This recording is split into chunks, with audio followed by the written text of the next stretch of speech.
If you're waiting for the big recession before you invest, please stop. And I say this out of love. You are not smart enough to consistently time the market, and neither am I. So stop building that habit. If your goals are 10, 20, or 30 years away, trying to outguess the next recession is not risk management. It's self-sabotage. I'll explain, but first, a quick disclaimer so I don't get roasted in the comments. If you are retired or need this money in the next few years for something like living expenses, a home purchase, or something critical, this is not for you. Your risk management and cash needs are a totally different conversation. And I believe everybody should have a cash reserve that's 3 to 12 months of their living expenses. I am talking to the long-term investors. You're in your 20s, 30s, maybe 40s, have a good income, cash savings, and no high interest rate debt. You're working in your career or building a business, and your big goals, retirement, kids' college, financial independence are 10 plus years away. The problem is not that you haven't guessed the next recession correctly. The real problem is this. You are spending your energy trying to predict a future that nobody can predict, instead of building a simple system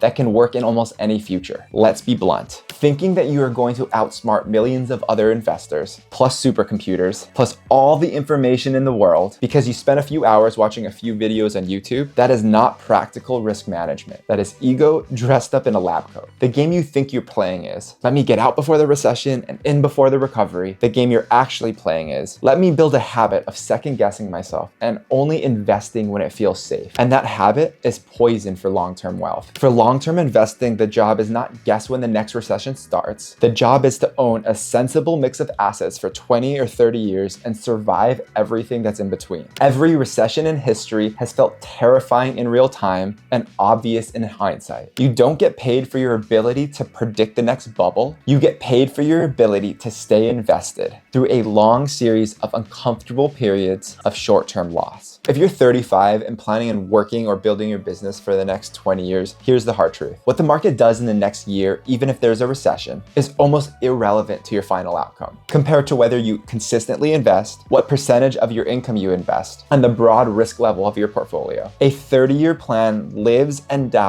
on decades of compounding, not one ugly year. Now, I get the fear. I don't want to lose money, feels responsible. But if that money isn't needed for 10, 20, 30 years, a temporary drop during a recession is not a permanent loss. It's just part of the journey. Market downturns, market corrections, they aren't a glitch in the system, they are the system. It's the price of admission for long-term growth. If you are trying to avoid ever seeing your account balance go down, you're avoiding the very thing that makes long-term returns possible. I see this all the time. One of my close friends keeps telling me what I hear on radio ads. You gotta buy gold and silver. It's the smart thing to do with all this uncertainty, the AI bubble, monetary policy, the coming recession. No, I'm not here to say gold is good or bad, or if he is right or wrong. This is just a story and an example for context. These types of thoughts, fears, and decisions can overwhelm anyone, and when you are investing, can be constant. I am here to say that making financial decisions like this constantly can be overwhelming for anyone, so it's important to have a clear way to make these choices as you navigate your financial plan, and this is how we do it. We don't buy assets without earnings. I want the bulk of my long-term wealth in productive assets, like businesses through stocks and ETFs, some real estate, and things that actually produce earnings and cash flow. In this example, gold and silver, they don't produce earnings. They don't grow by building value. That doesn't mean you can't hold them. But for me, that means they're not going to be the engine for my long-term plan. So instead of arguing or trying to figure out whose recession prediction is right, I just go back to my rules. I'm not building my family's financial future on something that doesn't produce earnings, and I focus the bulk of my attention on my asset allocation, how I divide money between cash, stocks, bonds, and alternatives. So if you're gonna hold a small percentage in crypto or commodities, or you're gonna move a bigger than normal, but still a relatively small percentage of your overall asset allocation to cash, totally fine, not what I'm talking about. What I am talking about is, I'm scared of a recession, so I'm gonna dump everything into whatever feels safest this week, or I'm gonna move a large percentage of my overall portfolio to cash. That's not a strategy, that's a mood swing. So if we're not making investment decisions based on the next recession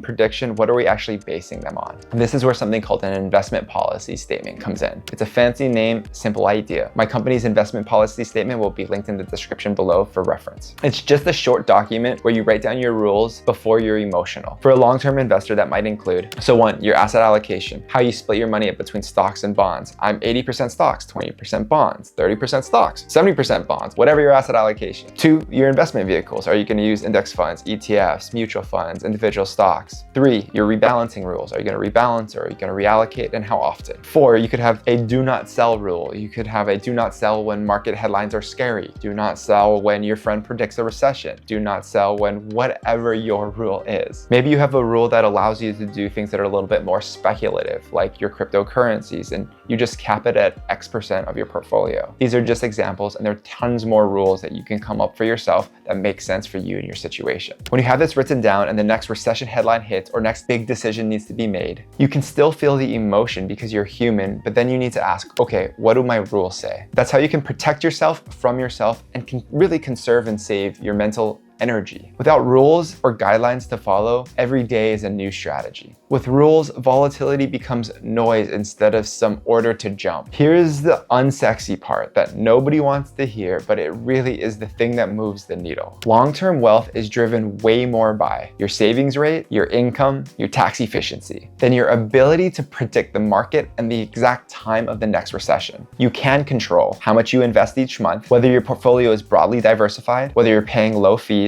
whether you are using your tax advantage accounts properly, and how you grow your skill set, your career, and your business. You cannot control short-term market swings, election results, central banking decisions, and the timing of the next downturn. If you are spending hours learning about things that are outside of your control instead of spending them on things that you can control, that is the real risk. Especially in your 30s and 40s, the highest ROI move is often get better at what you do, grow your business or your career, and use that extra cash flow to fund a boring, simple, and diversified portfolio using a money management system that can grow with you over time and is easy for you to operate. That's where decades of wealth come from, not from guessing which month or year the next recession starts. So if you're tired of feeling stuck in a loop of fear and deciding when to invest and when not to invest and what you should do with your money, here's my challenge to you. Step 1, clarify your time horizon. When do you really need the money? Are your main goals 10 plus years away? Retirement, financial independence, kids' college, write down your actual time frame. If it's in 10, 20, or 30 years, stop acting like you need this money next summer. Step 2, write a one-page investment policy statement for you and your family. Keep it on one page, literally simple is best. Include your target allocation, the funds or investments you will be using, how and when you rebalance, your do not sell for this reason list, and how much, if any, you will allow for speculative investing. Step 3, automate one action. Not 10, just one. Set up automatic monthly contributions, or increase your 401k contribution by a few percentage, or finally open up that IRA or brokerage account and set up a monthly transfer. The goal is to spend less time obsessing over whether a recession is coming next year and more time executing a plan that can work no matter what the economy does. If this hits home for you and you're done trying to outsmart the market, or you're done sitting on the sidelines because you've been there for too long and you just want a simple, principle-based plan that fits your life, I've got the links below for resources to help you build that. Education, community, coaching, that is the true key to building a financial foundation that you can feel secured and empowered by. Whether you work with me or not, please hear this. Recessions will come, crashes will come, headlines will always be scary. It is not a reason to stay out of the market. It's the reason to have a real plan. If you found this helpful at all, please like, subscribe, and drop a comment with the one rule you're going to put in your investment policy.